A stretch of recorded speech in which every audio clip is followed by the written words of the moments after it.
Au cœur du village africain de Bakou, la beauté de Zainab n'avait d'égal que son charisme.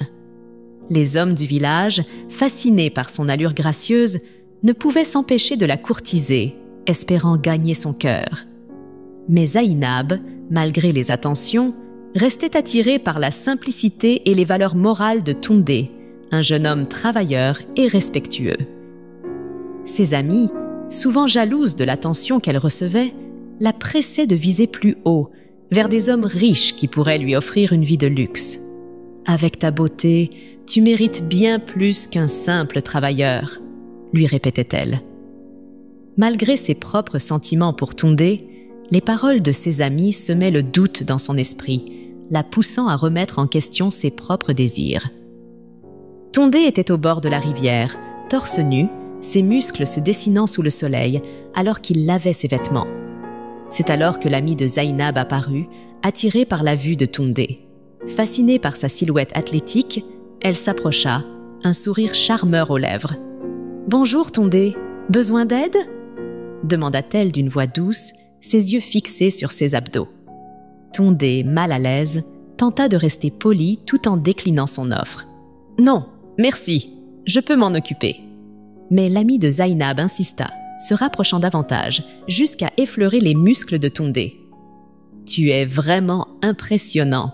Zainab a de la chance. » S'efforçant de rester respectueux, Toundé essaya de se dégager, mais elle le coinça contre un rocher, ses intentions devenant claires.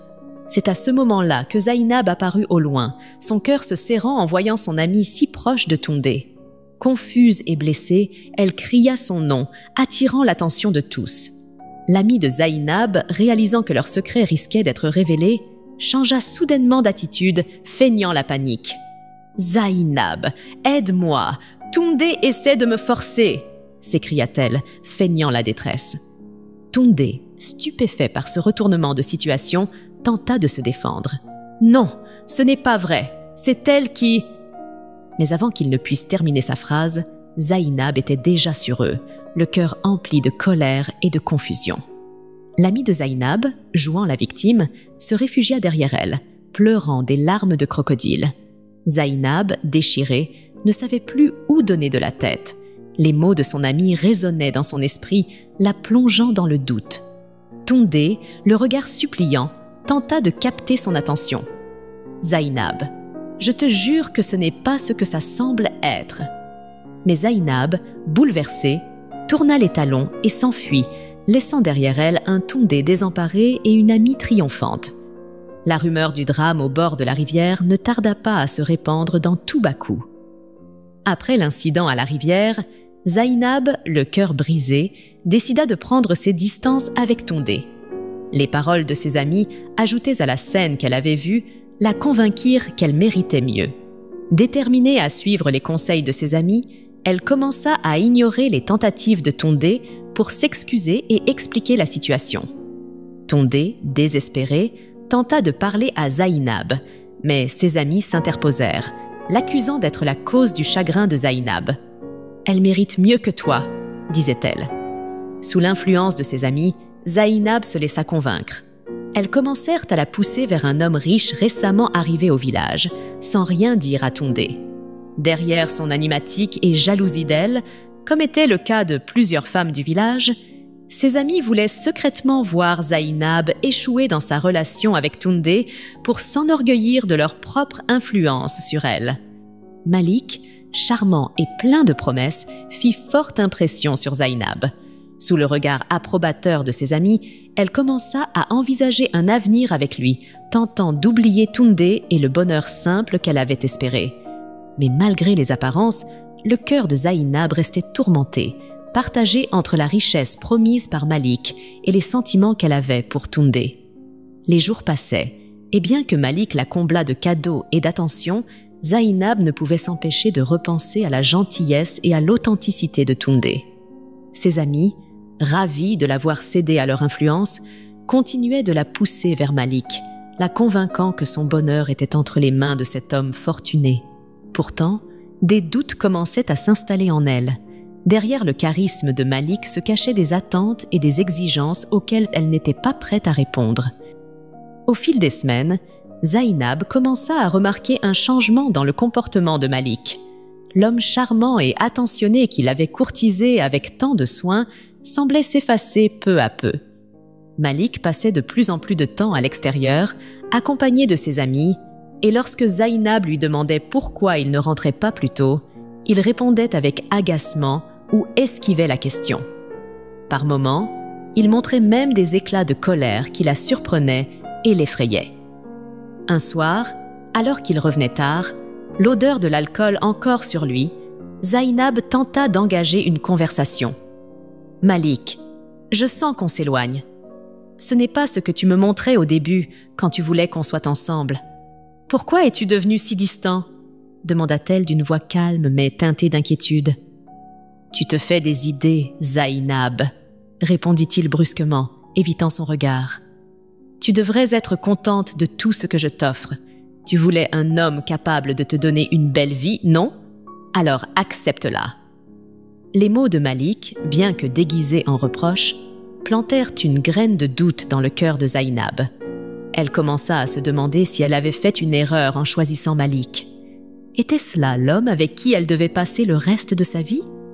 Et surtout, pourquoi pensait-elle autant à Toundé, qui, lui, ne l'avait jamais fait douter de ses intentions ou de son affection? Cherchant du réconfort, Zainab confia ses craintes à ses amis. Elle leur parla du comportement de Malik, de son manque d'attention et de sa violence occasionnelle.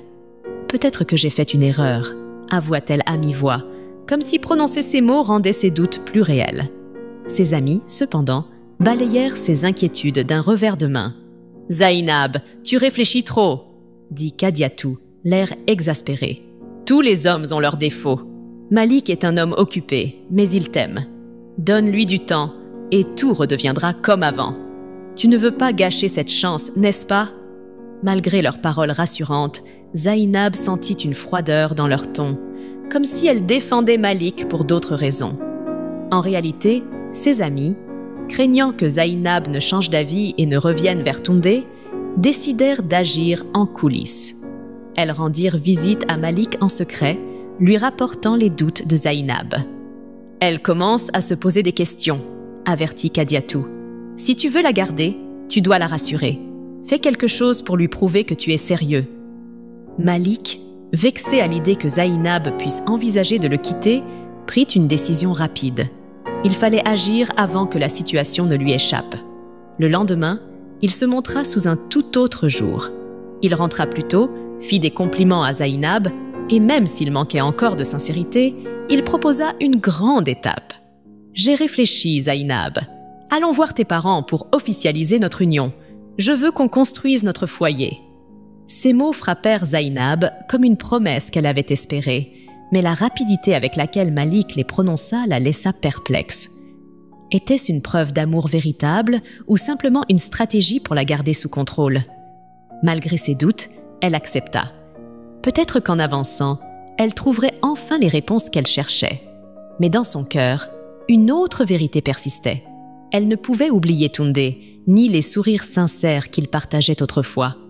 Tandis que Malik semblait prêt à tout pour sceller leur avenir, Zainab se demanda si elle aurait la force de revenir en arrière avant qu'il ne soit trop tard. Malik, fidèle à sa promesse, entreprit de prouver son sérieux à Zainab et à sa famille. Il se rendit chez ses parents, accompagné de quelques proches, pour faire une présentation officielle.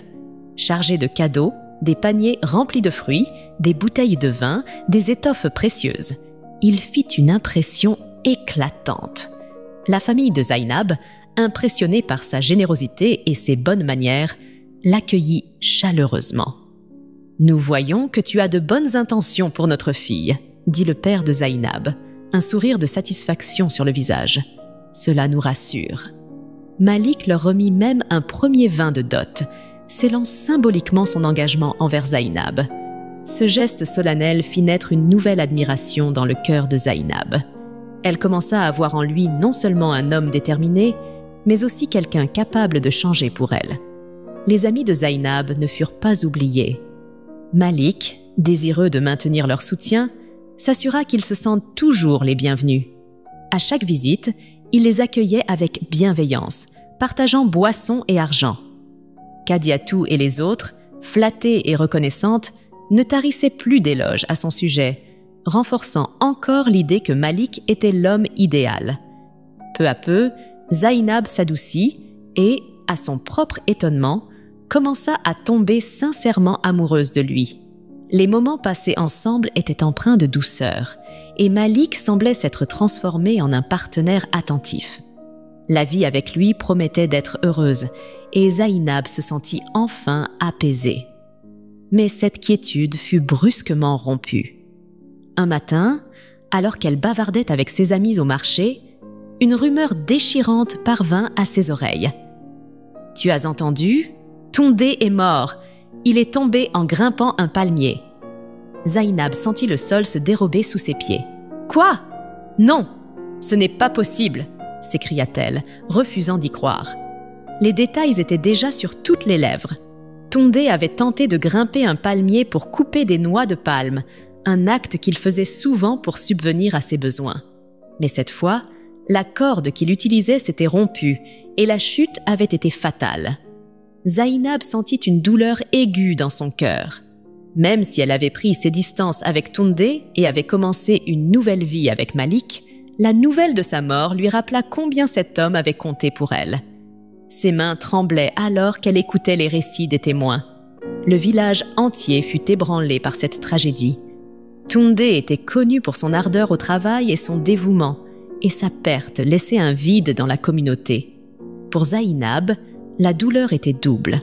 Elle pleura pour l'homme qu'elle avait aimé autrefois, pour les souvenirs qu'ils avaient partagés et pour le destin cruel qui l'avait arraché à la vie. Malik, sensible à la douleur de Zainab, fit de son mieux pour la soutenir. Il ne dit rien de plus que nécessaire, mais sa présence constante et rassurante permit à Zainab de traverser cette épreuve. Les jours passèrent, et Zainab, bien qu'affligée, commença à retrouver une forme de paix. Elle réalisa que, même si la mort de Toundé était une tragédie, la vie continuait. Son avenir avec Malik se dessinait désormais plus clairement. Malgré la douleur, elle choisit d'honorer la mémoire de Toundé en avançant avec courage. Les jours passèrent, et peu à peu, Zainab commença à reprendre une vie normale après la tragédie de Toundé. Aux yeux du village, elle vivait un bonheur enviable aux côtés de Malik, un homme riche et influent qui avait su gagner la faveur de tous. Mais derrière les portes de leur maison, une toute autre réalité se dessinait. Le vrai visage de Malik commença à apparaître, graduellement, mais implacablement. Il devenait irritable, impatient, et les éclats de voix étaient de plus en plus fréquents. Un soir, alors que Zainab l'attendait pour le dîner, il rentra tard, accompagné de l'odeur de l'alcool. Lorsqu'elle tenta de lui demander où il était, il répondit sèchement « Je ne suis pas un prisonnier, Zainab. Tu n'as pas à contrôler chaque minute de ma vie. » Ces mots cinglants laissèrent Zainab désemparée. Elle tenta de minimiser son malaise, se persuadant qu'il traversait une mauvaise phase. Mais les choses ne s'améliorèrent pas. Malik se montrait de plus en plus distant, préférant passer du temps avec ses amis qu'avec elle. Et lorsqu'elle osait lui demander des explications, il la rembarrait violemment. « Arrête de te plaindre, Zainab. Si tu n'es pas contente, la porte est grande ouverte. » Les premiers signes de violence physique ne tardèrent pas à suivre. Un soir, après une dispute particulièrement animée, Malik perdit son sang-froid et la gifla. Zainab, choquée, se recroquevilla dans un coin de la pièce, les larmes aux yeux. Elle comprit alors que l'homme qu'elle avait cru aimer était bien différent de celui qui se tenait devant elle. Désemparée, Zainab se tourna vers ses amis pour chercher du soutien. Mais à sa grande surprise, elles minimisèrent la gravité de la situation. « Malik est un homme. Ils ont tous leurs défauts. Apprends à supporter Zainab », lui conseillèrent-elles avec désinvolture. Leur insensibilité lui brisa le cœur. Elle comprit que leur loyauté envers Malik était motivée par ce qu'il leur offrait. L'argent, les cadeaux, les attentions. Elle ne voyait pas ou ne voulait pas voir la souffrance de leur ami. Malgré tout, Zainab s'accrochait à l'espoir que Malik changerait. Mais cet espoir fut anéanti un après-midi fatidique. Alors qu'elle revenait du marché, elle remarqua Malik dans un quartier discret, près d'une petite maison en retrait. Curieuse, elle s'approcha silencieusement. Ce qu'elle vit la glaça sur place. Malik était là, enlacé avec Kadiatou, l'une de ses amies les plus proches, celle-là même qui avait tenté de séduire Toundé par le passé. Ils s'embrassaient passionnément, indifférents au monde autour d'eux. Zainab sentit son sang se figer. La douleur et la trahison l'envahirent d'un coup. Elle resta immobile quelques secondes, puis, incapable de se contenir, elle cria « Malik! Kadiatou !» Les deux se figèrent, surpris. Malik tenta de s'expliquer. « Zainab, ce n'est pas ce que tu crois !» Mais les mots sonnaient creux. Kadiatou, elle, baissa les yeux, incapable de soutenir le regard de son amie. Zainab, la poitrine serrée, fit demi-tour et partit en courant, les larmes brouillant sa vision. Elle comprit alors qu'elle avait perdu tout ce qu'elle croyait avoir construit. Malik n'était pas l'homme qu'elle espérait, et ses amis, en qui elle avait tant confiance, l'avaient trahie de la pire des façons. De retour chez elle, Zainab s'assit dans un coin de sa chambre, dévastée. Pour la première fois, elle réalisa qu'elle devait se libérer de cette vie qui la détruisait lentement. Mais comment y parvenir ? Les jours à venir allaient être décisifs pour sa survie et sa dignité. Zainab rentra chez elle cette nuit-là, le cœur en miettes. La scène entre Malik et Kadiatou tournait en boucle dans son esprit, un rappel cruel de la trahison qu'elle venait de subir. Elle s'effondra sur son lit, les larmes ruisselant sur son visage. Chaque souffle était une lutte, chaque pensée un coup de poignard. Alors qu'elle essayait de calmer sa douleur, des souvenirs du passé refirent surface. Elle revit l'incident avec Toundé et Kadiatou à la rivière, cette journée où tout avait basculé. Les mots de Kadiatou, son comportement théâtral, tout prenait soudain un sens. Zainab comprit que Toundé avait probablement été innocent, que Kadiatou avait menti pour cacher ses propres intentions. Une vague de culpabilité l'envahit. Elle avait écarté Toundé, un homme honnête et respectueux, à cause de la manipulation de quelqu'un qu'elle croyait être une amie. Les larmes redoublèrent, mais cette fois, elle portait une autre émotion, la colère. Zainab réalisa que ses amis n'étaient rien d'autre que des traîtres, prêtes à la manipuler pour leurs propres intérêts. Kadiatou, Malik, même les autres. Tous l'avaient abandonnée ou trahie. Cette prise de conscience lui donna la force de prendre une décision qu'elle aurait dû envisager depuis longtemps. Elle ne pouvait plus rester dans cette maison, dans cette vie. Elle se leva, le cœur lourd mais résolu, et commença à faire ses valises. Chaque vêtement qu'elle rangeait était une promesse de changement, une étape vers sa liberté. Alors qu'elle était sur le point de partir, la porte s'ouvrit brusquement. Malik entra, son visage marqué par l'énervement. « Qu'est-ce que tu fais, Zainab ? Pourquoi tu fais tes valises ?» demanda-t-il d'une voix dure. Zainab, tremblante mais déterminée, répondit « Je ne peux plus rester ici, Malik. J'ai tout supporté, tes colères, tes absences, tes mensonges. Mais ce soir, c'est trop. Je pars. » Malik éclata de rire, un rire froid et méprisant. « Tu crois que tu peux partir comme ça ? Moi, j'ai dépensé de l'argent pour toi. J'ai vu tes parents, j'ai donné le vin de dot. Tu es à moi, Zainab !» La colère monta en lui et il s'approcha, menaçant. « Tu n'as aucun droit de partir. » Zainab recula, effrayée, mais Malik, aveuglé par la rage, lui asséna une gifle violente. Elle tomba au sol, mais dans un élan de survie, elle se releva et courut vers la porte. Malik tenta de la rattraper, mais elle était déjà dehors, pieds nus, fuyant dans la nuit sombre. Elle trouva refuge chez son oncle, un homme sage et protecteur vivant non loin de là. Lorsqu'elle arriva, essoufflée et en pleurs, il l'accueillit avec inquiétude. « Zainab, que se passe-t-il » demanda-t-il, alarmé par son état. Entre deux sanglots, elle raconta tout, la trahison, les violences et la scène de ce soir.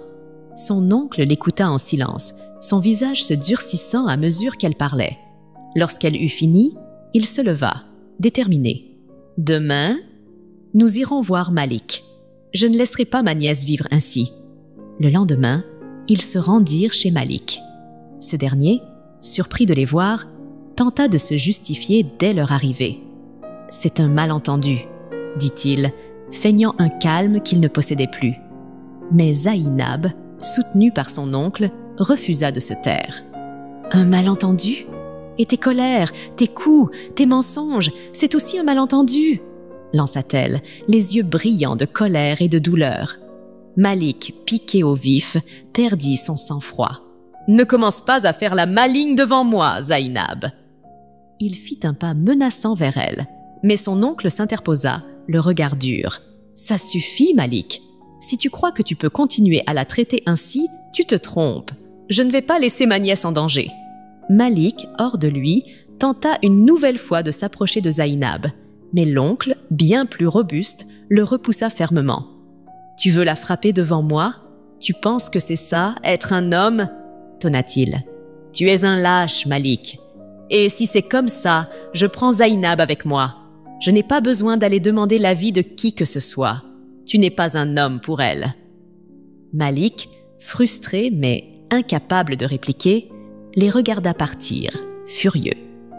Zainab, bien que toujours tremblante, sentit un poids se lever de ses épaules alors qu'elle suivait son oncle hors de cette maison. Elle savait que son combat n'était pas terminé, mais pour la première fois depuis longtemps, elle se sentait libre. Zainab et son oncle quittèrent la maison de Malik tôt le matin, la main ferme de son oncle posée sur son épaule en signe de protection. Tandis qu'il marchait en direction de la maison de ses parents, Zainab restait silencieuse, perdue dans ses pensées. Elle redoutait leur réaction, craignant leur déception, mais elle savait qu'il était temps de dire la vérité. Lorsqu'ils arrivèrent, ses parents les accueillirent chaleureusement, mais une tension palpable s'installait déjà. Après qu'ils se furent installés, l'oncle de Zainab prit la parole avec gravité. « Je suis venu aujourd'hui avec Zainab parce qu'il y a quelque chose d'important à discuter. » commença-t-il d'un ton ferme. « Elle n'est plus en sécurité avec Malik. J'ai vu de mes propres yeux. Il a voulu la frapper, et ce, devant moi. Elle m'a confié qu'il la battait depuis un moment. C'est pourquoi j'ai décidé qu'elle devait partir immédiatement. » La mère de Zainab porta une main tremblante à sa bouche. « Il la battait ? Pourquoi ne nous as-tu rien dit, ma fille ?» Zainab baissa les yeux, honteuse. « J'avais peur. Et j'espérais que les choses s'arrangeraient.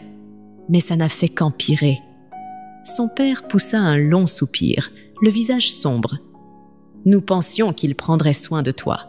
Il est venu avec des cadeaux, il a montré du respect. Nous avons cru qu'il te rendrait heureuse.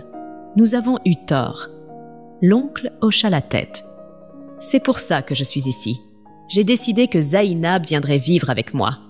Ma maison est suffisamment grande et elle a besoin de temps pour se reconstruire.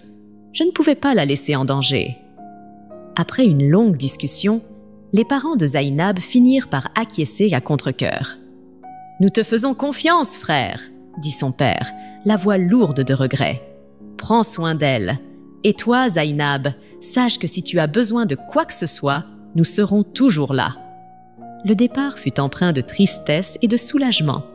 Tandis qu'elle suivait son oncle, Zainab sentit un poids se lever de ses épaules, mais le vide laissé par ses rêves brisés pesait lourdement sur son cœur. De retour chez son oncle, la vie reprit doucement son cours. Sa tante l'accueillit avec chaleur, lui offrant un soutien inestimable. Pour la première fois depuis des mois, Zainab ressentit un sentiment de sécurité. Cependant, quelques jours plus tard, une ombre vint troubler cette tranquillité. Un matin, alors qu'elle se levait pour aider sa tante, Zainab ressentit une douleur aiguë dans le bas-ventre. Sa vision se brouilla et elle s'effondra au sol avant de pouvoir appeler à l'aide.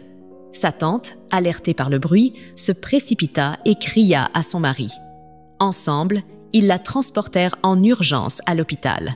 Après plusieurs examens, le médecin revint avec des nouvelles inattendues. « Elle est enceinte », annonça-t-il, sa voix calme mais sérieuse. « Mais il y a un problème. Elle a subi des blessures internes, probablement dues à des coups. Cela rend sa grossesse très fragile. Elle doit éviter tout stress ou effort physique pour préserver sa santé et celle de son enfant. » L'oncle de Zainab sentit une colère sourde monter en lui, dirigée contre Malik, mais il choisit de se concentrer sur l'essentiel, la sécurité de sa nièce. « Docteur, que devons-nous faire pour l'aider ?» demanda-t-il. « Elle a besoin de beaucoup de repos, d'une alimentation équilibrée et de consultations régulières. Avec des soins appropriés, elle et le bébé devraient s'en sortir. » De retour à la maison, Zainab fut envahie par des émotions contradictoires. Apprendre qu'elle portait l'enfant de Malik la terrifia, mais elle y voyait aussi une opportunité de renouveau. Cet enfant serait le symbole d'un nouveau départ, d'une vie qu'elle reconstruirait avec amour et résilience. Avec le soutien indéfectible de son oncle et de sa tante, Zainab entama ce long chemin de guérison, déterminée à protéger l'avenir de cet enfant et à se libérer des chaînes de son passé.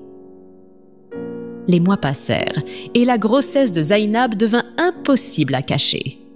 Dans le village, les rumeurs allèrent bon train. « Zainab est enceinte », murmuraient les habitants. « Mais de qui ? Elle vit chez son oncle, loin de son mari. Est-ce l'enfant de Malik ?» Chaque jour, les regards curieux et les jugements silencieux pesaient un peu plus sur elle. Malik ne tarda pas à entendre parler de la grossesse. La nouvelle le frappa comme un coup de tonnerre. Lui, qui continuait de vivre sa vie avec insouciance, en compagnie de Kadiatou, l'amie de Zainab, sentit monter en lui une fureur et une frustration qu'il ne pouvait contenir. Mais il se força à garder son calme, convaincu que Zainab avait agi par vengeance.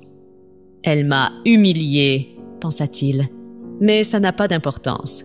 Elle ne signifie plus rien pour moi. » Malik continua sa relation avec Kadiatou, mais leur histoire n'avait rien de solide.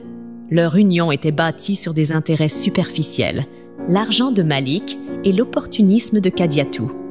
Mais la roue finit par tourner. En quelques mois, Malik perdit tout ce qu'il avait. Ses affaires déclinèrent, ses associés se détournèrent de lui et ses dettes s'accumulèrent. Sa vie de luxe s'effondra et il se retrouva dans une situation de pauvreté qu'il n'avait jamais connue.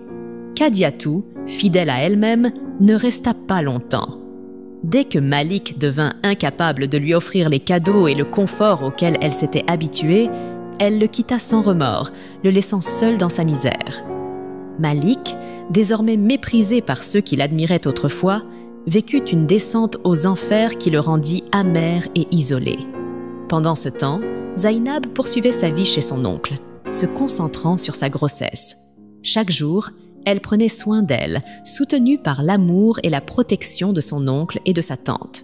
Ces mois furent difficiles, mais ils lui permirent aussi de réfléchir à sa vie et de reconstruire son estime de soi. Quand le moment arriva, Zainab mit au monde une magnifique petite fille. Le jour de sa naissance fut un mélange de douleur et de bonheur, mais lorsque Zainab tint son enfant dans ses bras pour la première fois, elle sentit un élan d'amour pur et inconditionnel qu'elle n'avait jamais connu.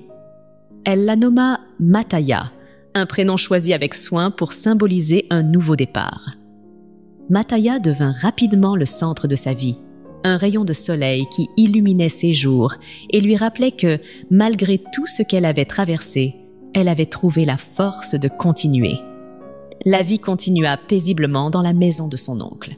Zainab, bien que marquée par les épreuves, commençait à envisager l'avenir avec optimisme. Elle consacra tout son temps à sa fille, promettant de lui offrir une vie pleine d'amour et de protection. Quant à Malik, il errait dans le village, méconnaissable.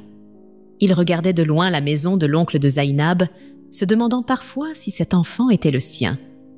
Mais il n'osa jamais s'approcher, trop honteux de ce qu'il était devenu et trop conscient que Zainab ne lui pardonnerait jamais. Dans ce nouveau chapitre de sa vie, Zainab comprit que, malgré les cicatrices du passé, elle avait la capacité de construire une vie meilleure, non seulement pour elle-même, mais aussi pour sa fille. Mataya devint le symbole de son renouveau, un rappel que même dans les moments les plus sombres, une lumière peut émerger. 6 années s'étaient écoulées depuis que Zainab avait quitté Malik. La vie avait repris son cours, et Zainab, entourée de l'amour de son oncle, de sa tante, de ses parents et surtout de sa fille Mataya, avait retrouvé une sérénité qu'elle croyait perdue. Son visage rayonnait à nouveau, Son sourire éclairait ceux qui croisaient son chemin, et son cœur battait avec la paix d'une femme qui avait surmonté les pires épreuves. Mataya, désormais âgée de 6 ans, était une petite fille pleine de vie et de curiosité, le trésor de sa mère. Ce matin-là, Zainab la préparait pour l'école. La petite fille, en uniforme impeccable, serrait son sac à dos avec excitation. « Maman, dépêche-toi, je ne veux pas être en retard !» s'exclama-t-elle. Zainab sourit, attrapa sa main et ensemble, elles prirent la route. Le chemin était animé par les allées et venues des habitants du village. Zainab, toujours élégante et gracieuse, attirait les regards admiratifs. Mais son attention était entièrement tournée vers Mataya, qui posait des questions sur tout ce qu'elle voyait. Alors qu'elles approchaient de l'école, un homme sale et débraillé surgit sur leur chemin. Il portait des vêtements en lambeaux, son visage était marqué par la fatigue et la misère, et une odeur désagréable émanait de lui. Zainab, instinctivement, tira Mataya derrière elle. « Éloignez-vous, monsieur !» dit-elle d'un ton ferme. Mais l'homme ne bougea pas. Il leva les yeux et Zainab sentit un frisson la parcourir. Elle connaissait ce regard. Malgré la crasse et l'état pitoyable de cet individu, elle reconnut Malik. « Zainab, s'il te plaît, laisse-moi te parler » implora-t-il, sa voix tremblante. Zainab recula d'un pas, le regard empli de mépris. « Je n'ai rien à te dire. Éloigne-toi de moi et de ma fille. » Mataya, curieuse, tira doucement sur la robe de sa mère. « Maman, c'est qui cet homme ?» Zainab répondit rapidement, les dents serrées. « Je ne le connais pas. » Malik, cependant, ne se laissa pas décourager. Il tomba à genoux devant elle, ses mains tendues en signe de supplication. « S'il te plaît, Zainab, je sais que je t'ai fait du mal. Tout ce qui m'arrive aujourd'hui, je le mérite. Mais il y a une chose que je dois savoir, une seule. Dis-moi, cette petite, est-ce ma fille ?» Le cœur de Zainab se serra et un silence pesant s'installa. Mataya, perplexe, regarda alternativement sa mère et Malik. « Maman, c'est quoi ? C'est mon papa ?» demanda-t-elle, sa voix innocente perçant l'atmosphère tendue. « Non, Mataya, cet homme n'est pas ton père », répondit Zainab, évitant le regard suppliant de Malik. Malik insista, sa voix se brisant sous le poids de ses émotions. « Zainab, je ne veux rien de toi. Je ne suis pas ici pour l'apprendre, ni pour te menacer. Tout ce que je veux, c'est savoir. Est-ce que cette petite est ma fille ?» Zainab sentit une vague de colère et de tristesse monter en elle. Les souvenirs de ses blessures physiques et émotionnelles, de ses nuits de solitude et de ses luttes pour protéger Mataya remontèrent à la surface. Elle regarda Malik, désormais brisé, et répondit d'une voix froide. « Oui, c'est ta fille. Mais tu as tout gâché, Malik. À cause de toi, j'ai failli perdre cet enfant. Tu ne mérites pas d'être appelé son père. » Malik ferma les yeux, ses épaules s'affaissant comme sous le poids d'un fardeau immense. « Merci, » murmura-t-il. « C'est tout ce que je voulais savoir. » Zainab tourna les talons, serrant la main de Mataya. Alors qu'elle s'éloignait, Mataya tira à nouveau sur sa main. « Maman, c'est mon papa, hein ?» Zainab s'arrêta, le regard tourné vers l'horizon. « Oui, c'est lui, » dit-elle finalement. « Mais il t'a abandonné, Mataya. À cause de lui, j'ai failli te perdre. C'est un homme mauvais, et il ne mérite pas que tu le considères comme ton père. » Mataya hocha la tête, mais son petit visage restait marqué par l'incompréhension. Elles continuèrent leur chemin vers l'école, laissant Malik derrière elles, agenouillé dans la poussière. Après avoir déposé sa fille, Zainab marcha lentement vers la maison, le cœur alourdi par cette rencontre inattendue. Malik, autrefois puissant et arrogant, n'était plus qu'une ombre de lui-même. Mais elle savait que sa priorité était Mataya, et elle se jura de continuer à lui offrir une vie pleine d'amour et de protection, loin des ténèbres du passé. Un soir, Mataya rentra de l'école plus silencieuse qu'à l'accoutumée. Son petit visage était marqué par des hématomes et elle évitait soigneusement de croiser le regard de sa mère. Zainab, en la voyant ainsi, sentit son cœur se serrer. Elle s'accroupit pour regarder sa fille dans les yeux. « Mataya, qu'est-ce qui t'est arrivé? Qui t'a fait ça ?» demanda-t-elle, une inquiétude teintée de colère dans la voix. Mataya détourna le regard et resta silencieuse. Zainab insista, son ton devenant plus ferme. « Mataya, dis-moi la vérité. Si tu ne me dis pas, je vais te punir. Tu dois me dire ce qui se passe. » Les larmes montèrent aux yeux de Mataya, et sa petite voix tremblante finit par briser le silence. « Maman, à l'école, il y a des garçons dans ma classe. Ils me tapent parfois. Quand tu me donnes quelque chose à manger, ils prennent mes pains, ma nourriture. Je n'en veux plus, maman. Je ne veux plus aller à l'école. » Ces mots frappèrent Zainab comme un coup. Les souvenirs de sa propre enfance, marqués par la violence et l'abus de pouvoir, remontèrent brusquement à la surface. Elle sentit une colère profonde monter en elle. Elle prit Mataya dans ses bras, la serrant fort, comme pour la protéger de ce monde cruel. Mais cette colère, elle devait l'exprimer. Elle alla directement voir son oncle, Mataya, à ses côtés. D'une voix tremblante mais pleine de détermination, elle lui expliqua ce que sa fille subissait. « Regarde ce qu'elle me raconte. Ces garçons la frappent, ils la menacent, ils mangent sa nourriture. Moi, je ne veux pas que ma fille vive ce que j'ai vécu, tonton. Je ne veux pas qu'elle soit une victime.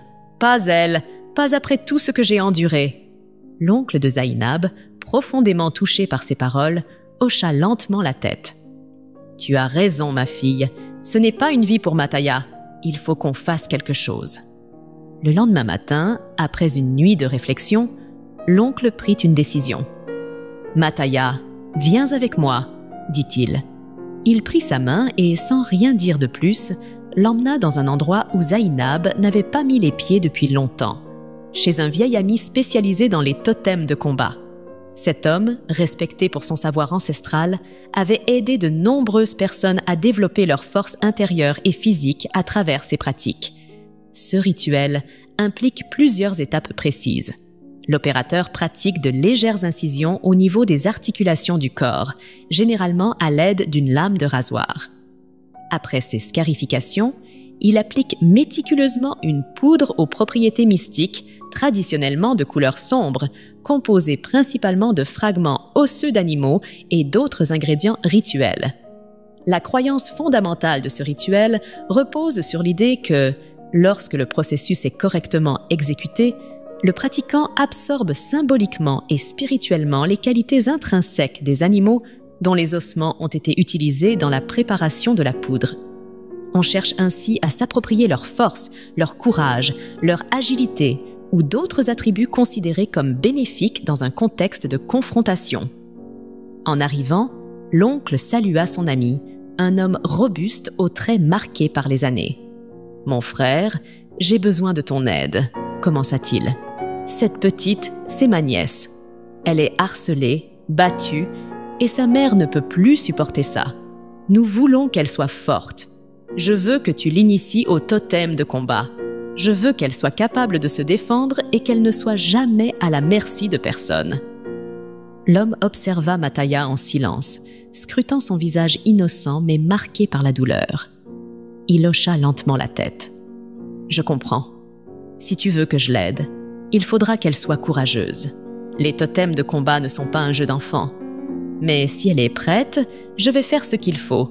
Mais je dois te prévenir, cela peut être douloureux pour une enfant. Es-tu sûr que c'est ce que vous voulez ?» L'oncle de Zainab serra les poings. « Je ne laisserai pas cette petite être une victime. Nous devons lui donner la force de se défendre, de ne plus avoir peur. Fais ce qu'il faut. » L'homme prit une profonde inspiration, puis se tourna vers Mataya. « Petite, tu dois être brave. Ce que je vais faire te donnera la force d'un gorille. Tu seras forte, très forte, mais cela viendra avec une douleur que tu devras supporter. Veux-tu continuer ?» Mataya, bien que jeune, comprit l'importance de ce moment. Elle regarda son grand-oncle, puis l'homme. Elle pensa à sa mère, à ce qu'elle avait enduré, et au fait qu'elle ne voulait plus être une proie. Elle hocha la tête. « Oui, je veux. » L'homme sortit un petit sac contenant son matériel de cérémonie, ainsi qu'un bol contenant une poudre noire. Il expliqua à l'oncle que cette poudre avait été fabriquée à partir d'os broyés de gorille, mélangés à des herbes et autres ingrédients secrets. Cette poudre est la clé. Une fois que je l'ai appliquée sur les coupures, la force du gorille s'imprégnera en elle, mais elle devra guérir et s'adapter. Mataya s'assit, ses petites mains tremblantes mais résolues. L'homme commença le rituel. Avec une lame délicate mais précise, il fit des entailles fines sur ses articulations, les poignets, les coudes, les genoux et les épaules. Mataya serra les dents, essayant de ne pas pleurer, tandis que l'homme appliquait la poudre noire sur chaque coupure. Une sensation de brûlure envahit son corps, mais elle resta immobile, soutenue par le regard protecteur de son grand-oncle.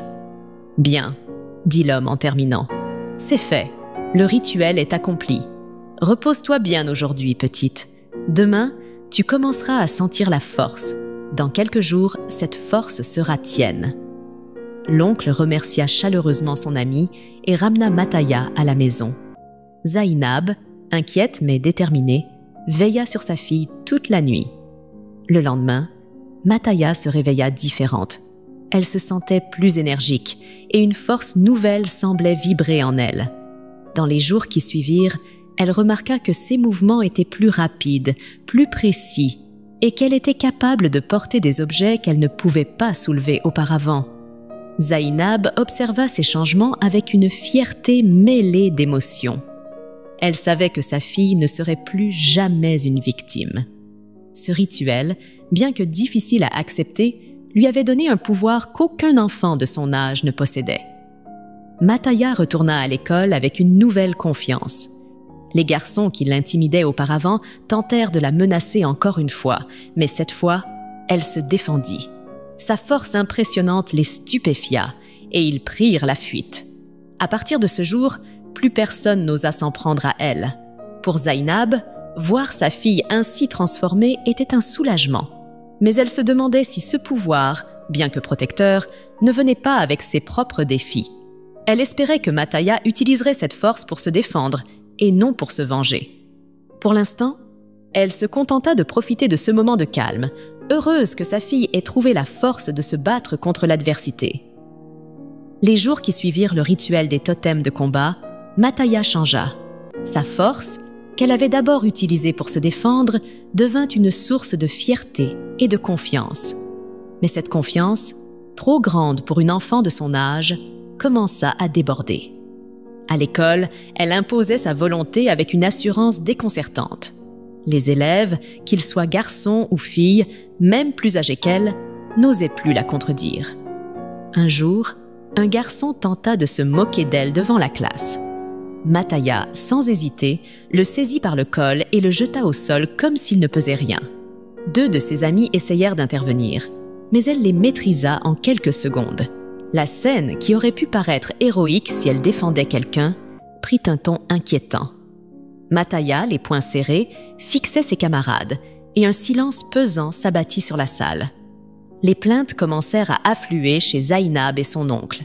« Votre fille a frappé un élève aujourd'hui », rapportait un enseignant. « Elle a cassé le sac d'une fille », ajoutait un autre parent. Les garçons qui autrefois l'intimidaient n'osaient même plus croiser son chemin, mais leur peur n'était plus mêlée d'admiration. Elle était devenue une enfant redoutée, une force incontrôlable. Zainab, alarmée par ses récits, décida de lui parler. Un soir, elle s'assit avec Mataya. « Mataya, je sais que tu es forte et je suis fière de toi pour cela, » commença-t-elle, le ton doux mais ferme. « Mais la force n'est pas un jouet, ni une excuse pour faire du mal aux autres. Dis-moi, pourquoi te comportes-tu comme ça ?» Mataya baissa les yeux, mais répondit avec une franchise enfantine. « Maman, quand il se moque de moi ou essaye de me faire du mal, je ne veux plus avoir peur. Alors, je me défends. » Zainab sentit un mélange de fierté et de tristesse. Elle comprenait le besoin de sa fille de ne plus être une victime, mais cette force mal maîtrisée risquait de la détruire. Elle partagea ses inquiétudes avec son oncle et sa tante. « Elle est jeune, » dit l'oncle après une longue réflexion.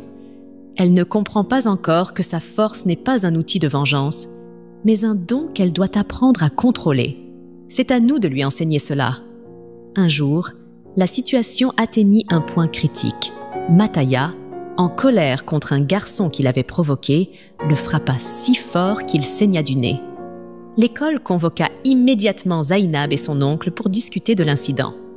De retour à la maison, Zainab, bouleversée, décida qu'il était temps de prendre les choses en main.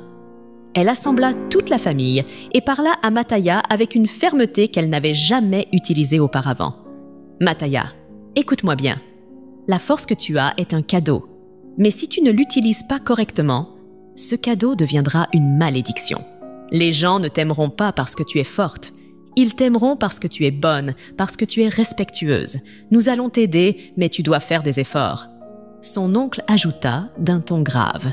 « Nous avons fait cela pour te protéger, pour que tu n'aies pas peur dans ce monde. Mais tu dois apprendre à maîtriser cette force. Sinon, elle te détruira. » Ce fut le début d'un long chemin pour Mataya. Sa mère, son oncle et sa tante travaillèrent ensemble pour lui apprendre à contrôler ses émotions, à réfléchir avant d'agir et à utiliser sa force seulement en dernier recours. Ils l'encouragèrent à exprimer ses sentiments par des mots et non par des points. Ils lui enseignèrent également l'importance de l'empathie et du respect envers les autres. Les premières semaines furent difficiles. Mataya, habituée à répondre par la violence, lutta pour changer ses habitudes. Mais avec le temps, elle commença à comprendre. Les conseils de sa mère, les histoires que lui racontait son oncle sur la sagesse des anciens et l'amour inébranlable de sa famille lui permirent de voir les choses différemment. Peu à peu, Mataya devint une enfant plus douce et plus réfléchie. Elle apprit à utiliser sa force uniquement pour défendre ceux qui en avaient besoin et non pour dominer les autres. À l'école, les plaintes cessèrent et les élèves commencèrent à l'apprécier à nouveau, non pas par peur, mais par respect. Zainab, voyant ses progrès, sentit son cœur se remplir de fierté. Elle savait que ce chemin serait long et parsemé d'embûches, mais elle était convaincue que Mataya deviendrait une jeune fille exceptionnelle, capable de grandes choses. Pour l'instant, elle savourait chaque instant, reconnaissante pour la force et l'amour de sa famille, qui avait permis de transformer un pouvoir dangereux en un véritable don. Les années passèrent, et Mataya, devenue une jeune femme, avait fini ses études au village. Avec le soutien de sa famille et l'amour indéfectible de Zainab, elle avait appris à maîtriser pleinement la force qu'elle portait en elle. Elle n'était plus cette enfant impulsive d'autrefois. Sa sagesse et son calme inspiraient respect et admiration. Quand le moment vint, Mataya quitta la maison de son oncle pour construire sa propre vie. Avec ses économies et un travail stable, elle s'installa dans une petite ville voisine, prête à explorer le monde par elle-même. Zainab, bien que fière de sa fille, ressentit un pincement au cœur en la voyant partir. Mais elle savait que Mataya avait grandi et était prête à voler de ses propres ailes. Zainab, de son côté, avait trouvé une paix intérieure. Elle vivait toujours dans la maison de son oncle, un foyer qui était devenu le sien. Après tout ce qu'elle avait traversé, elle avait décidé de ne plus se remarier. « Ma vie est épanouie avec Mataya et ma famille », disait-elle souvent. « Je n'ai pas besoin de plus. » Mataya, bien qu'épanouie, ne tarda pas à explorer une nouvelle facette de sa vie, l'amour. Elle rencontra un homme du nom de Koba, un jeune entrepreneur plein d'ambition. Leur relation débuta sous les meilleurs auspices. Koba était charmant, attentionné et semblait respecter l'indépendance de Mataya. Mais avec le temps, les choses commencèrent à changer. Koba devint de plus en plus possessif. Il critiquait les choix de Mataya, remettait en question son indépendance et commença à montrer un comportement condescendant. Mataya, forte de caractère, tenta de lui faire comprendre qu'elle ne tolérerait pas un tel manque de respect. Mais Koba, au lieu de changer, devint plus agressif dans ses paroles. Un soir, lors d'une dispute, la situation dégénéra. Koba, emporté par la colère, leva la main sur Mataya. Mais avant qu'il ne puisse la toucher, Mataya réagit instinctivement. Ses années de maîtrise et de retenue volèrent en éclats en une fraction de seconde. Elle attrapa son bras avec une force incroyable, le tordit et le fit reculer d'un geste puissant. Koba, surpris et humilié, tenta de riposter, mais Mataya n'était plus une proie facile. En quelques mouvements précis, elle le désarma complètement.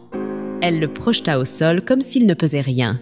« Ne t'avise plus jamais de lever la main sur moi », dit-elle d'une voix froide, le regard fixe. Koba, abasourdi et effrayé, se releva péniblement. « Tu es folle !» cracha-t-il, le regard plein de rancune. « Je ne peux pas être avec une femme comme toi, une femme qui pense être plus forte qu'un homme. » Mataya, calme mais ferme, répondit simplement « Je ne pense pas être plus forte que toi. Je le suis, et je ne laisserai personne me manquer de respect. » Koba quitta l'appartement ce soir-là, mettant un terme à leur relation. Bien qu'affectée par cette séparation, Mataya ne ressentit ni regret ni remords. Au lieu de cela, elle se concentra sur elle-même, réalisant qu'elle avait échappé à une situation qui aurait pu devenir dangereuse. Elle passa la soirée seule, à réfléchir sur ce qu'elle voulait vraiment dans la vie. Le lendemain matin, alors qu'elle regardait le soleil se lever depuis la fenêtre de son appartement, elle sourit. Elle savait qu'elle était sur le bon chemin et que sa force, bien qu'impressionnante, ne définissait pas tout ce qu'elle était. Elle était une femme libre, capable de choisir son propre destin, et cela lui suffisait. Avec le temps, Mataya vit sa vie sentimentale devenir de plus en plus compliquée. Elle, qui avait grandi en maîtrisant sa force, se retrouvait à lutter contre un problème qu'elle n'avait jamais anticipé. Les hommes qu'elle rencontrait finissaient tous par la craindre. Au début, tout semblait bien se passer.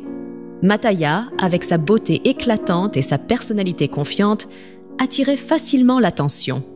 Mais à chaque fois, au fil des mois, les choses tournaient mal. Quand une dispute éclatait, certains hommes tentaient de s'imposer physiquement, comme s'ils pouvaient briser sa volonté ou tester ses limites. Mataya, malgré tous ses efforts pour se contenir, finissait par réagir. Et sa réaction était toujours la même, un déferlement de force qui laissait ses partenaires humiliés et blessés. Un homme, après avoir osé lever la main sur elle, se retrouva projeté à travers une table. Un autre, après l'avoir giflé, fut mis au sol d'un seul coup, son ego autant meurtri que son corps. Ces incidents, bien qu'occasionnels, prirent une ampleur démesurée dans les rumeurs de la ville. On commença à parler d'elle comme la villageoise terrifiante, celle qui n'épargnait aucun homme. Certaines personnes voyaient en elle une héroïne, surtout lorsqu'elle intervenait pour défendre d'autres femmes ou mettre un terme à des injustices. Mais pour beaucoup, elle était devenue une figure de crainte, une femme ingérable que personne n'osait approcher. Même les hommes qui tentaient de la séduire reculaient dès qu'ils entendaient parler de son passé. Les mois passèrent et Mataya commença à ressentir le poids de cette réputation. Elle compta dans sa tête les hommes avec qui elle avait tenté d'avoir une relation. À chaque fois, cela s'était terminé de la même manière, par la peur, le rejet et une séparation amère. Elle se sentait piégée dans un cycle qu'elle ne pouvait briser. Bien qu'elle ait décidé de corriger son comportement, d'apprendre à se contenir, il semblait que personne ne voulait lui donner une seconde chance. La douleur de cette situation s'accumula en elle. Un soir, seule dans son appartement, elle sentit les larmes monter. Elle, qui avait grandi en apprenant à être forte, se retrouvait isolée par cette même force. Elle ne savait plus quoi faire, et c'est alors qu'elle pensa à sa mère. Elle décrocha son téléphone et appela Zainab. Lorsque sa mère répondit, la voix chaleureuse et rassurante de Zainab lui fit immédiatement baisser sa garde. « Maman, je ne sais plus quoi faire, » dit-elle, sa voix brisée. « À chaque fois, c'est pareil.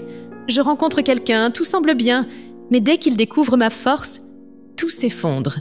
Les rumeurs dans la ville disent que je suis dangereuse. Aucun homme ne veut de moi. Même quand je promets de ne plus réagir, personne ne me croit. » Zainab écouta attentivement, son cœur se serrant pour sa fille. « Ma fille, je comprends ta douleur, » répondit-elle doucement. « La force que tu portes est un cadeau, mais elle peut aussi être un fardeau. Ce n'est pas ta faute si ces hommes ne savent pas comment te comprendre ou t'accepter. Mais je veux que tu te rappelles une chose. L'homme qu'il te faut, celui qui saura t'aimer, sera celui qui n'aura pas peur de qui tu es. Il existe, je te le promets. » « Mais maman, » pleura Mataya, « et si personne ne m'accepte jamais? Et si je finis seule, comme une étrangère dans cette ville. Zainab prit une profonde inspiration. « Tu n'es pas seule, Mataya. Tu as ta famille, tu m'as moi, et tu as le temps. N'essaie pas de forcer les choses. Continue à vivre ta vie avec dignité et confiance. La personne qui te mérite viendra, mais seulement si tu restes fidèle à toi-même. » Ces paroles, bien qu'apaisantes, laissèrent Mataya en proie à des doutes. Mais quelque chose dans la voix de sa mère lui rappela qu'elle avait traversé bien pire par le passé et qu'elle pouvait encore surmonter cette épreuve. Elle se promit de continuer à avancer, même si le chemin semblait incertain. Après sa conversation avec sa mère, Mataya se retrouva plongée dans une réflexion profonde. Bien qu'elle ait apprécié les paroles réconfortantes de Zainab, elle ressentit une distance entre les expériences de sa mère et sa propre réalité. Zainab avait vécu en tant que victime, et pour elle, la force était une protection nécessaire. Mais Mataya, qui portait cette force en elle, voyait bien qu'elle était devenue un obstacle, un poids qu'elle ne savait plus comment porter. Un soir, alors qu'elle rentrait du marché, Mataya passa devant l'étal de Mame Kumba, une vieille femme respectée dans le quartier. Mame Kumba, assise sur une natte en face de ses paniers remplis d'herbes, d'épices et de fruits, salua Mataya avec son sourire habituel. Elle l'avait toujours considérée comme une figure sage et bienveillante, quelqu'un qui semblait comprendre les choses que d'autres ignoraient. Impulsivement, Mataya s'arrêta. Elle posa son panier à terre et s'assit près de la vieille femme. « Mame Kumba, j'ai besoin de votre conseil, » dit-elle, la voix lourde de fatigue. La vieille femme posa ses mains ridées sur ses genoux et la regarda avec bienveillance. « Ma fille, qu'est-ce qui te tracasse? Dis-moi tout. » Mataya, hésitante, lui raconta tout. Sa force, les hommes qui l'avaient quittée, les rumeurs dans la ville et son sentiment d'être prise au piège. Mame Kumba l'écouta en silence, hochant la tête de temps en temps. Lorsqu'elle termina, la vieille femme poussa un soupir profond. « Ma fille, » commença-t-elle doucement, « je comprends ta situation. Ce que tu vis n'est pas facile. Mais écoute bien ce que je vais te dire. Ici, dans notre culture, ce qui donne à un homme sa force dans un foyer, ce n'est pas seulement son physique ou son argent. C'est sa dignité, c'est sa virilité, sa confiance en lui. Mais toi, avec ta force, tu as inversé cela. Même si un homme n'est pas violent, même s'il est doux, s'il sait qu'il ne peut rien faire contre toi, que tu es plus forte que lui, il se sent dévalorisé. C'est comme si c'était toi qui devais le protéger. » Mataya baissa la tête, réfléchissant à ces mots. Mame Kumba continua. « Un homme ne peut pas supporter cela. Même si tu promets de ne jamais te servir de ta force, ce n'est pas ça qui compte.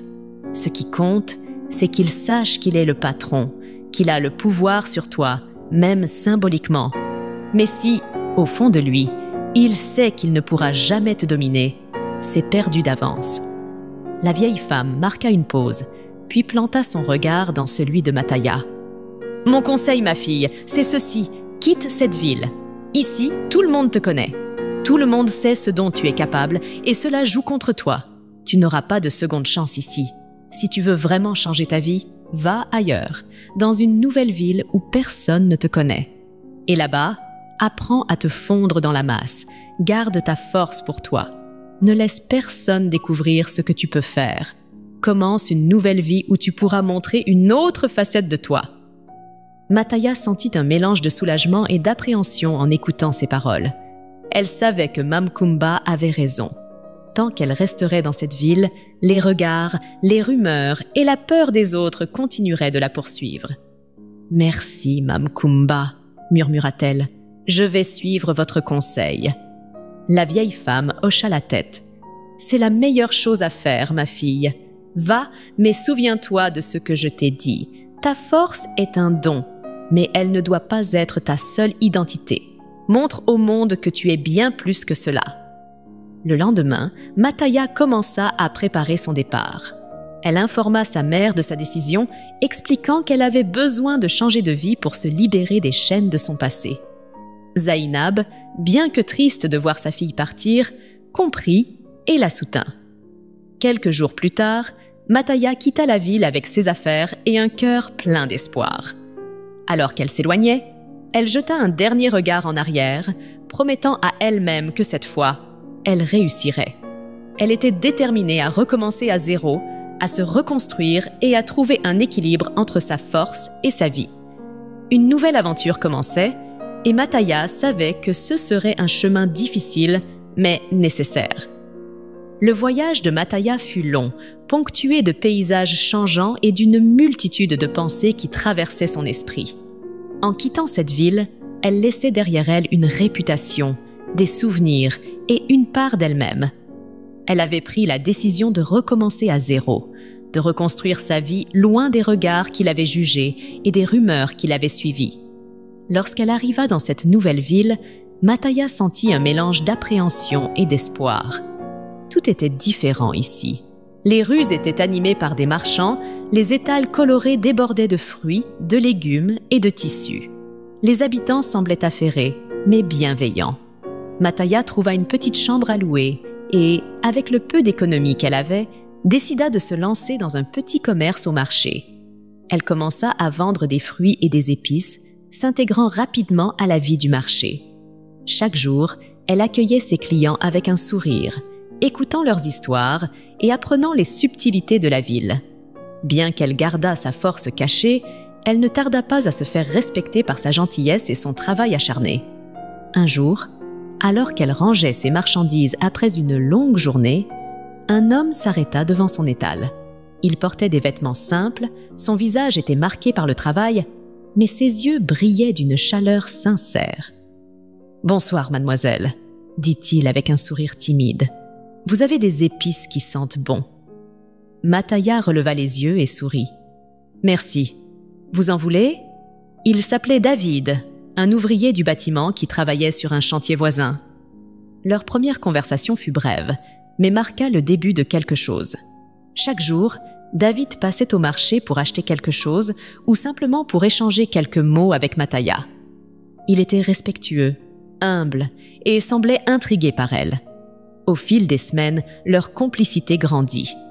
David invitait parfois Mataya à partager un repas ou une promenade en fin de journée. Pour la première fois depuis longtemps, Mataya sentit son cœur s'ouvrir à nouveau. David était différent des hommes qu'elle avait connus. Il n'était pas riche, ni particulièrement imposant, mais il avait une simplicité et une sincérité qui la touchaient profondément.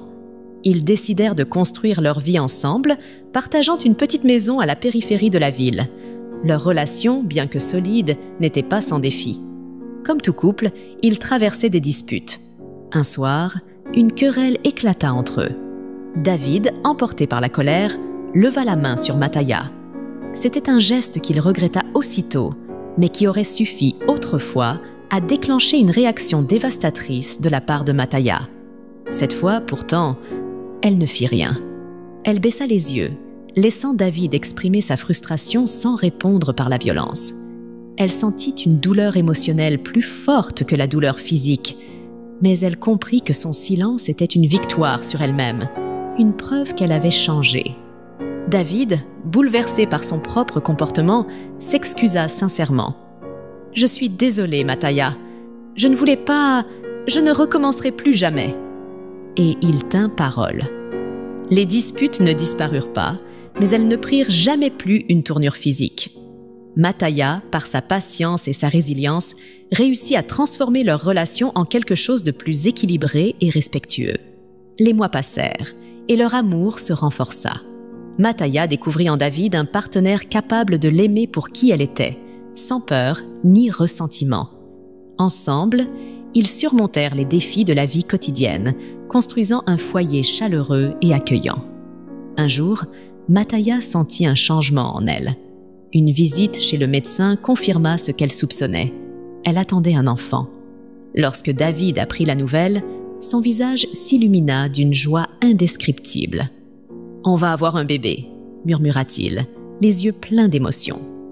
Quelques mois plus tard, Mataya donna naissance à un petit garçon en pleine santé. Leur fils, qu'ils nommèrent Issa, devint le centre de leur monde.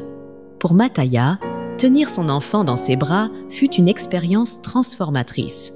Elle réalisa qu'elle avait enfin trouvé l'équilibre qu'elle cherchait depuis si longtemps. une vie où sa force intérieure ne la définissait pas, mais l'aidait à protéger ce qu'elle aimait.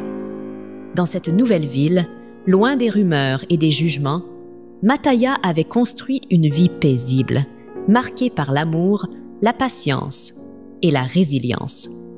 Sa nouvelle famille était sa plus grande victoire, une preuve qu'il est toujours possible de recommencer, de grandir et de trouver le bonheur, même après les tempêtes.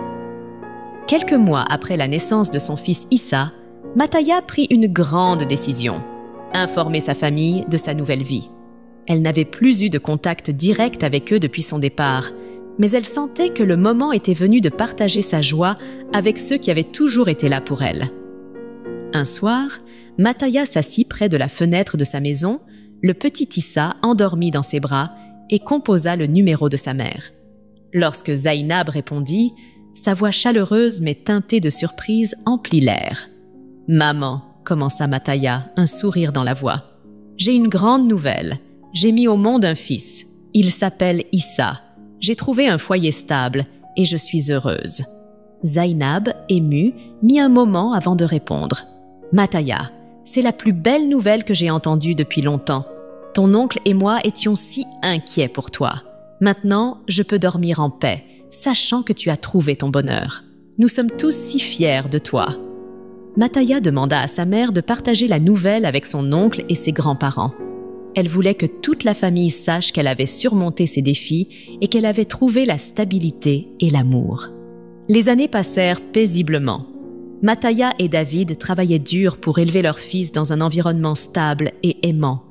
Leur amour, bien qu'imparfait, semblait suffisant pour surmonter les défis du quotidien. Puis, un jour, Mataya annonça à David qu'ils attendaient un deuxième enfant.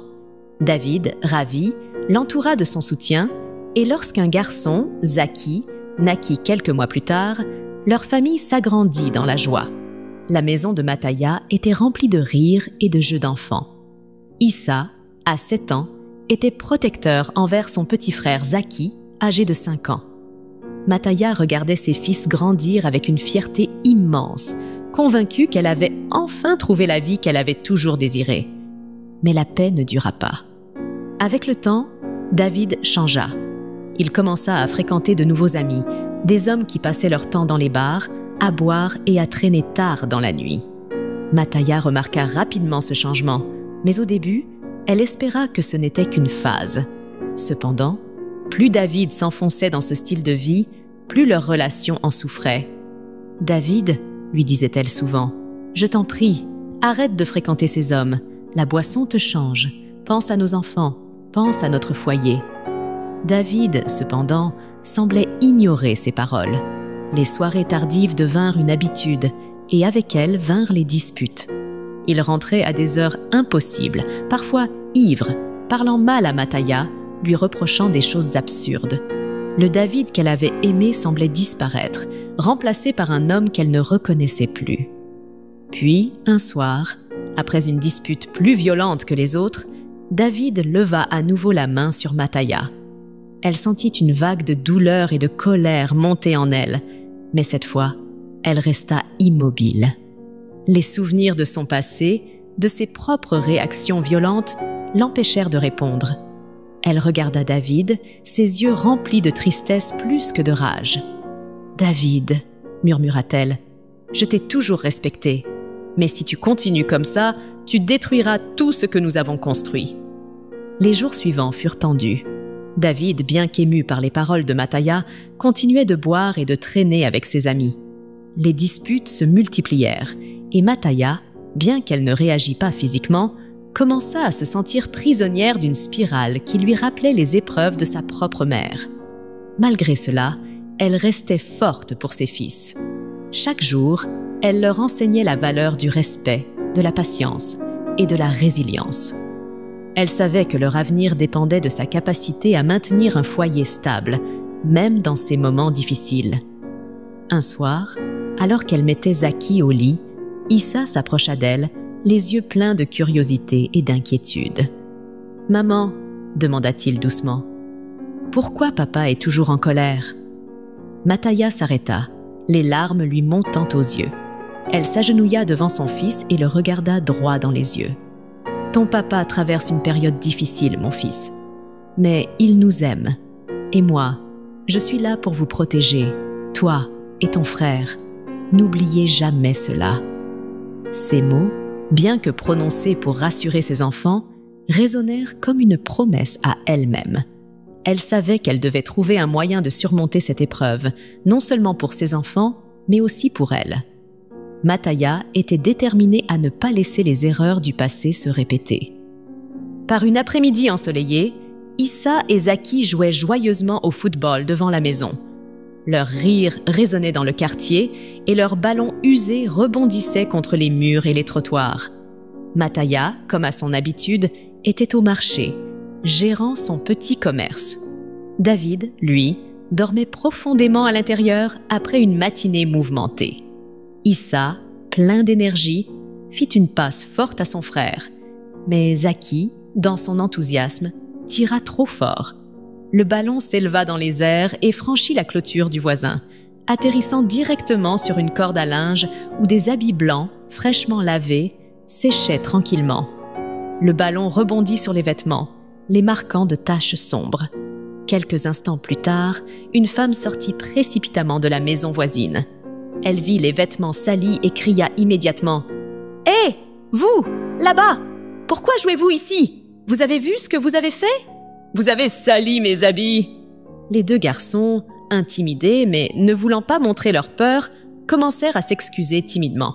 « Pardon, Tata, on ne voulait pas... C'était un accident !» Mais la femme, furieuse, n'écoutait pas.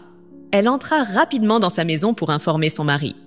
Peu de temps après, l'homme, un grand gaillard musclé, sortit avec une expression dure sur le visage. Il portait les vêtements salis dans ses mains, les montrant aux enfants comme preuve de leur crime. « Hé, vous, les enfants de Mataya !» cria-t-il. « Regardez ce que vous avez fait. Ces vêtements, vous les voyez? Vous pensez que c'est un terrain de football ici ?»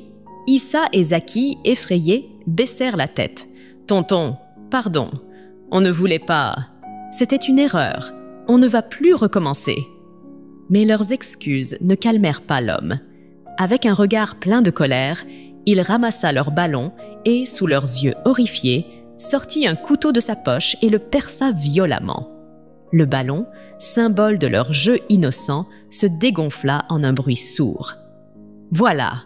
dit-il avec satisfaction. « Comme ça, vous ne salirez plus mes vêtements. » Les enfants, bouleversés, commencèrent à pleurer.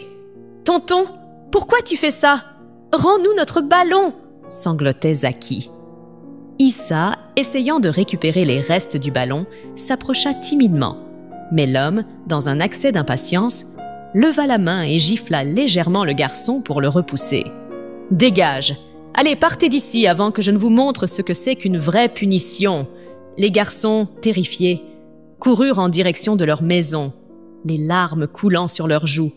Essoufflés, ils entrèrent en trombe dans le salon où David dormait encore. Ils le secouèrent, pleurant et parlant tous en même temps. « Papa, papa, tonton tel nous a tapés. Il a troué notre ballon.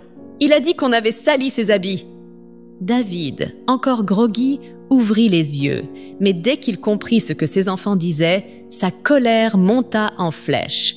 Il bondit de son canapé, attrapa ses sandales et sortit sans même réfléchir. « Restez ici !» ordonna-t-il aux enfants. « Je vais régler ça. » David se précipita jusqu'à la maison du voisin, trouvant Tel en train de nettoyer les vêtements salis, toujours en colère. À la vue de David, Tel leva les yeux, prêt à défendre sa position. « Toi, là !» commença David, la voix pleine de colère. « Comment peux-tu oser toucher mes enfants? Ce ne sont pas tes enfants. Tu n'as aucun droit de les taper. » Tel, indigné, se redressa. « Et toi, tu les éduques comment, tes enfants? Ils viennent ici, ils salissent mes habits, et tu veux que je les regarde faire comme si de rien n'était? Non, monsieur, ils doivent apprendre. Tu peux leur parler, leur donner une leçon, mais lever la main sur mes enfants? Et trouer leur ballon? Non, ça je ne peux pas tolérer, cria David, s'approchant de Tel. Je ne vais pas rester là à supporter ton manque de discipline. Tu ne contrôles pas tes enfants. Alors quelqu'un d'autre doit le faire, répondit-elle, se redressant pour faire face à David. Les deux hommes, désormais face à face, se lançaient des regards enflammés. L'un défendait ses enfants, l'autre sa dignité. La tension monta dans l'air, et leurs voix se mêlèrent en un échange bruyant qui attira les voisins. « Ce n'est pas parce que tu es musclé que tu peux te permettre de faire ce que tu veux », lança David. « Et ce n'est pas parce que tu es leur père que tu peux laisser tes enfants manquer de respect chez les autres », rétorqua-t-elle. Les voisins commencèrent à murmurer, certains essayant de s'interposer. Mais les deux hommes continuaient de se chamailler, leur voix devenant de plus en plus forte. Les enfants, cachés derrière un mur, observaient la scène, tremblants et pleins de culpabilité. Les deux hommes étaient désormais face à face, leurs regards remplis de colère et de défi. Autour d'eux, les voisins s'étaient rassemblés, certains tentant de calmer la situation, d'autres attisant les flammes. Tel, le voisin musclé fronça les sourcils et, d'une voix pleine de mépris, lança « Tu n'es même pas capable de gérer tes propres enfants. Ces chiens d'enfants, il faut les attacher comme des bêtes si tu ne veux pas qu'ils causent des dégâts. Et ta femme, elle est où? Elle n'est même pas là pour surveiller ces petits monstres. Si tu n'es pas capable de tenir ta maison, quelqu'un d'autre doit le faire. Et je l'ai fait. Je les ai corrigés, et si ça ne te plaît pas, fais ce que tu as à faire. » David sentit son sang bouillir.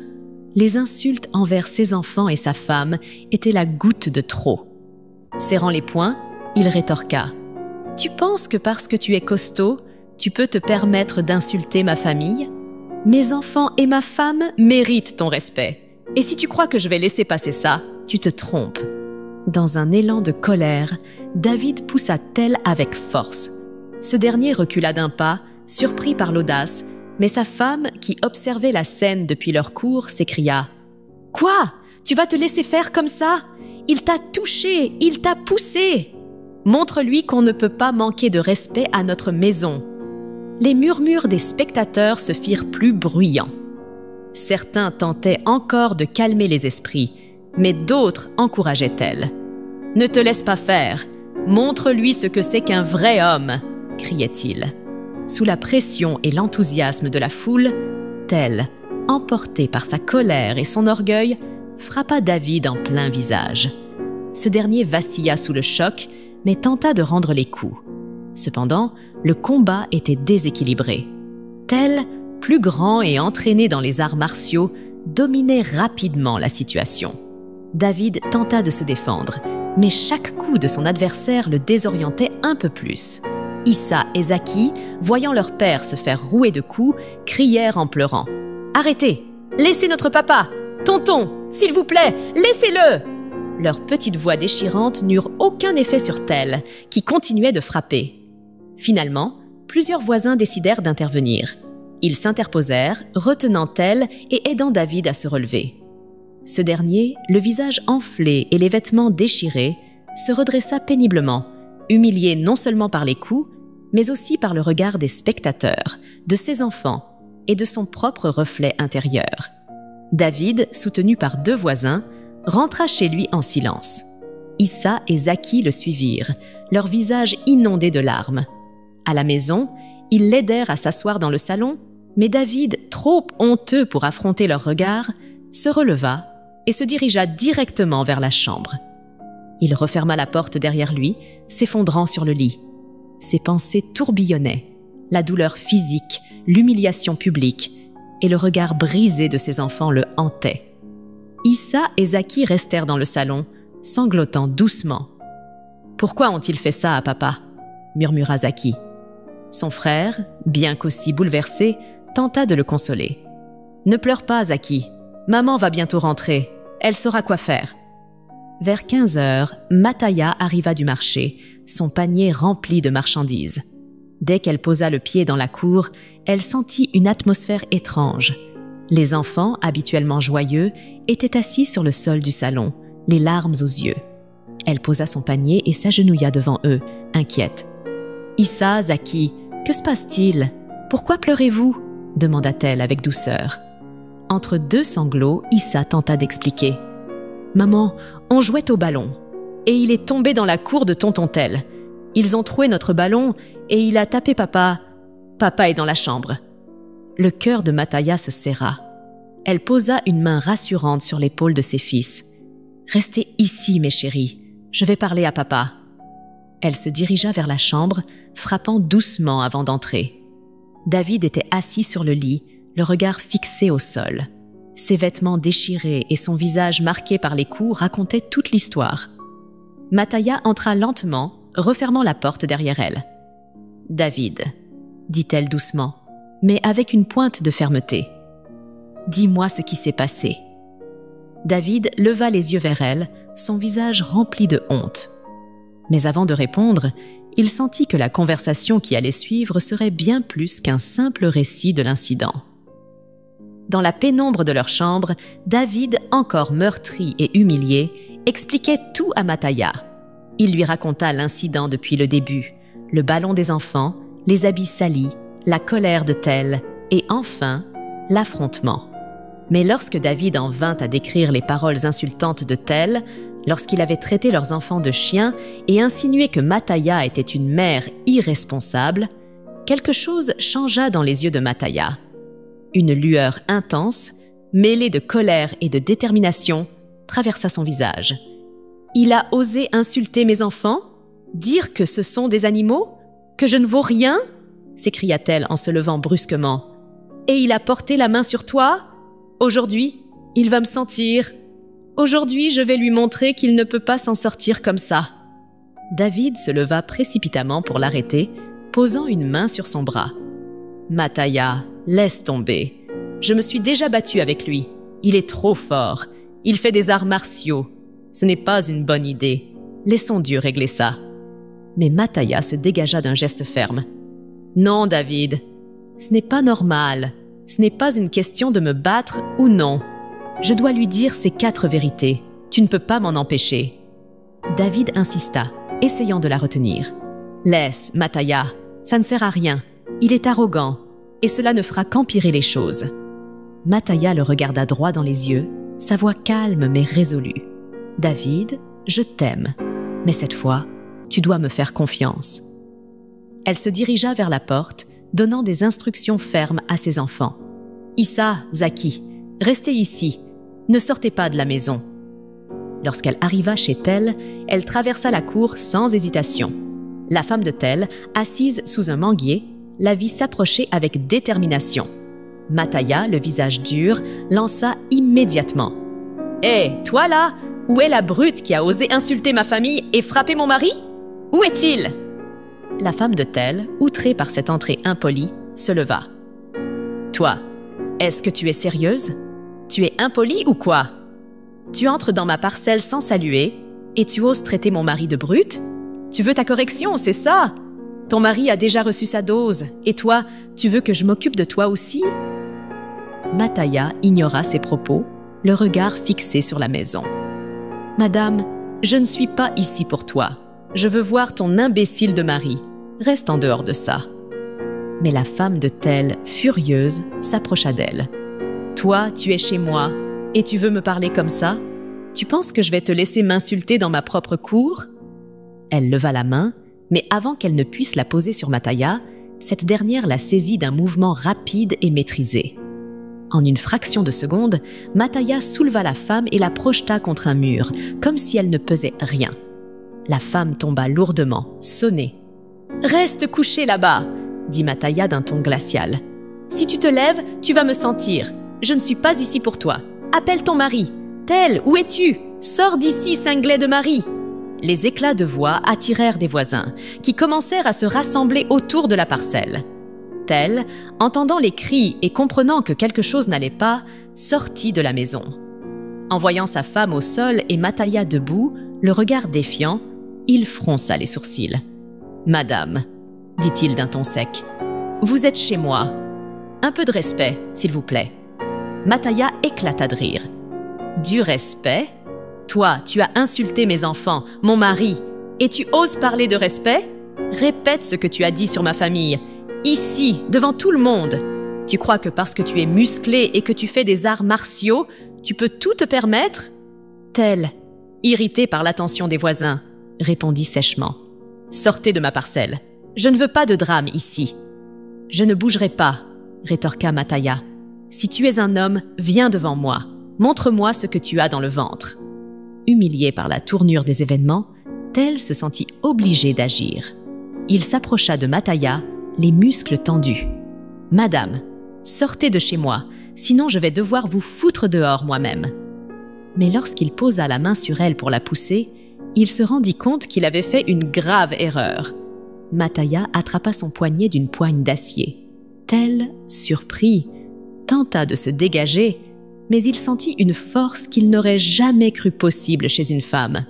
Avant qu'il ne puisse réagir, Mataya, dans un mouvement fluide, le souleva du sol comme un sac de maïs et le projeta violemment au sol. Tel s'écrasa lourdement, sonné, tandis qu'un silence abasourdi enveloppait la foule. Les voisins, rassemblés autour de la scène, regardaient avec stupeur cette femme, frêle en apparence, terrasser un homme musclé et entraîné. Tel, toujours au sol, sentit la brûlure de l'humiliation s'infiltrer dans chaque fibre de son être. Il leva les yeux et croisa les regards ébahis des spectateurs. Il voyait dans leurs expressions non seulement de l'incrédulité, mais aussi de la moquerie à peine dissimulée. Cette femme l'avait ridiculisé, lui, le colosse du quartier. Furieux, Tel se releva d'un bond, son visage déformé par la colère. Il essuya rapidement la poussière de ses vêtements et pointa Mataya du doigt. « Tu crois que c'est fini ?» gronda-t-elle, sa voix tremblant de rage. « Même si tu es une femme, je vais te montrer que tu ne peux pas m'humilier devant tout le monde comme ça. » Mataya, calme, mais toujours alerte, le regarda se redresser, les poings serrés. Elle ne bougea pas, ses yeux rivés sur lui comme pour lui dire silencieusement « Essaye et tu verras. » La foule, en cercle autour d'eux, retenait son souffle. Certains murmuraient que Tel allait riposter. D'autres avertissaient qu'il ferait mieux de laisser tomber. Mais l'orgueil de Tel était trop blessé pour qu'il puisse reculer. Tel chargea violemment, ses mouvements rapides et précis, propres à un homme entraîné dans les arts martiaux. Il lança un coup de poing puissant en direction de Mataya, mais elle esquiva avec une agilité étonnante. Avant même qu'il ne puisse enchaîner, Mataya riposta, ses coups fusant à une vitesse éclatante.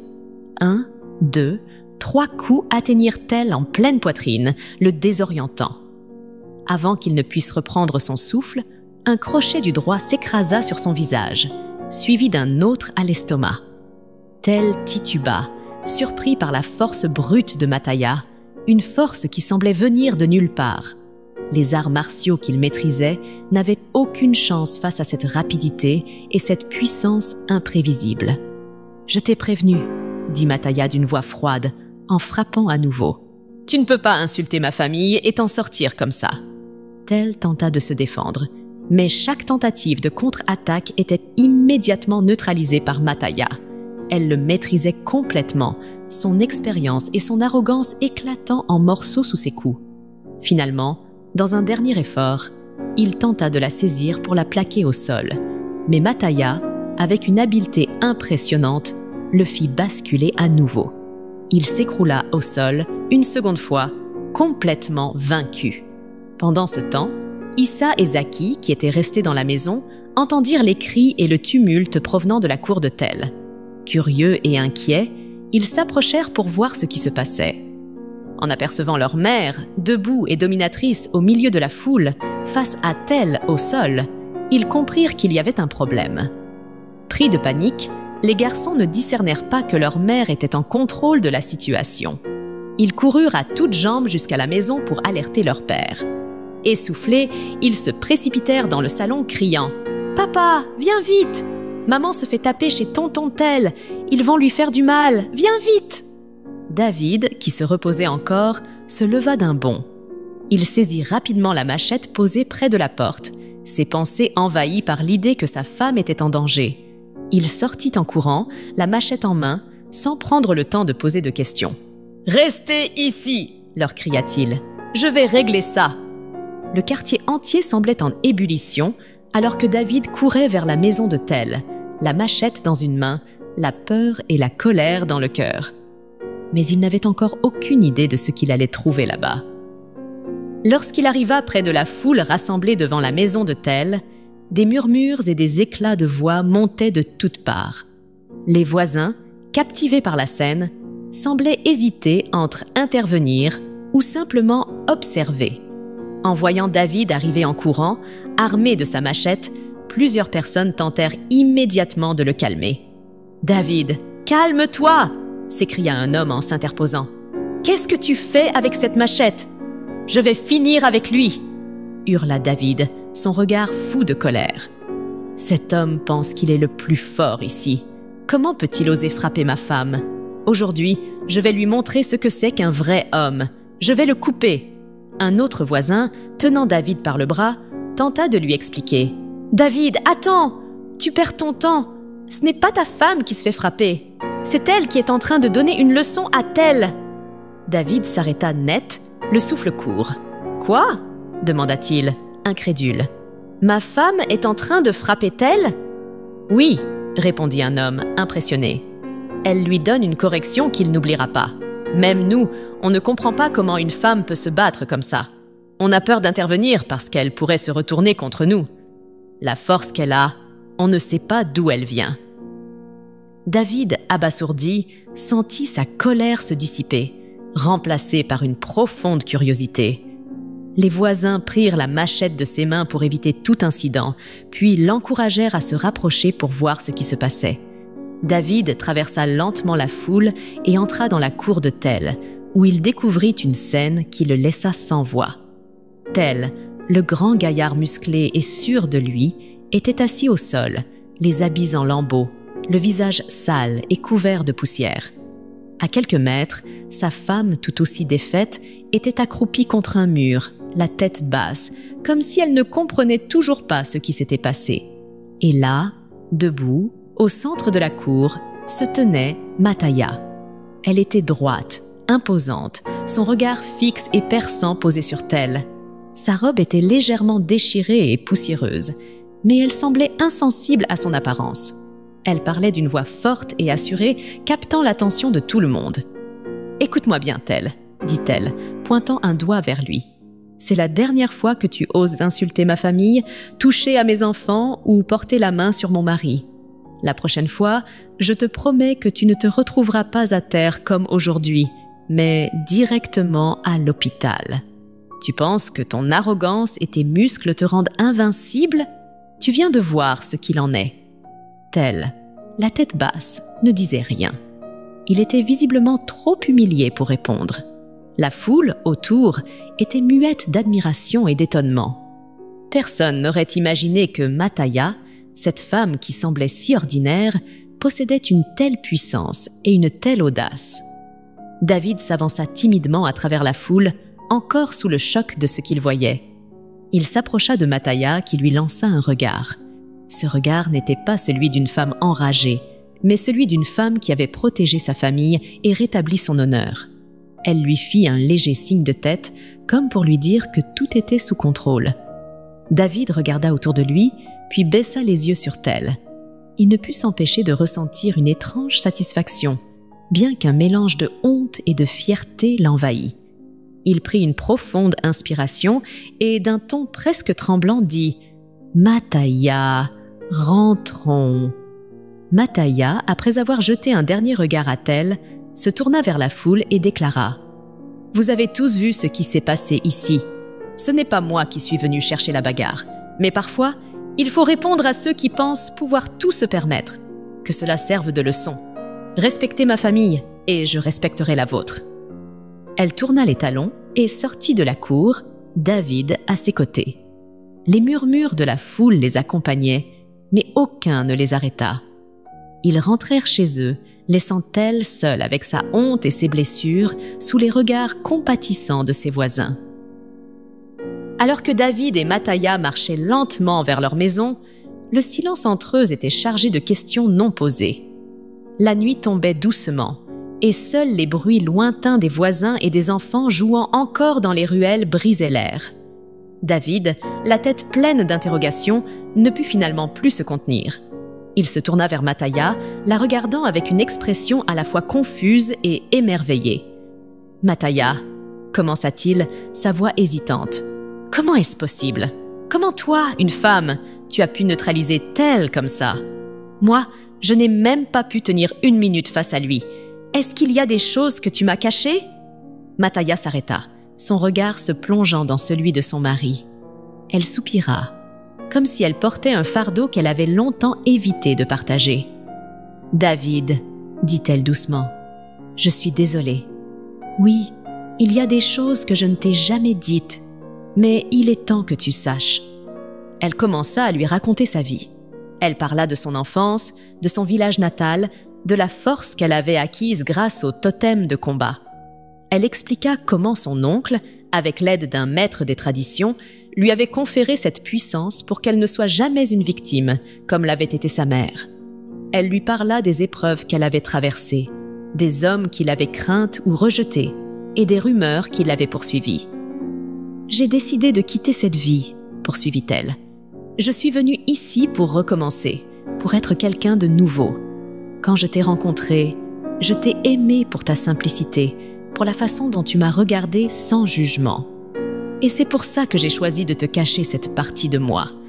Je voulais une vie paisible, une vie normale. » David l'écoutait, son cœur se serrant à mesure qu'il comprenait tout ce que sa femme avait traversé.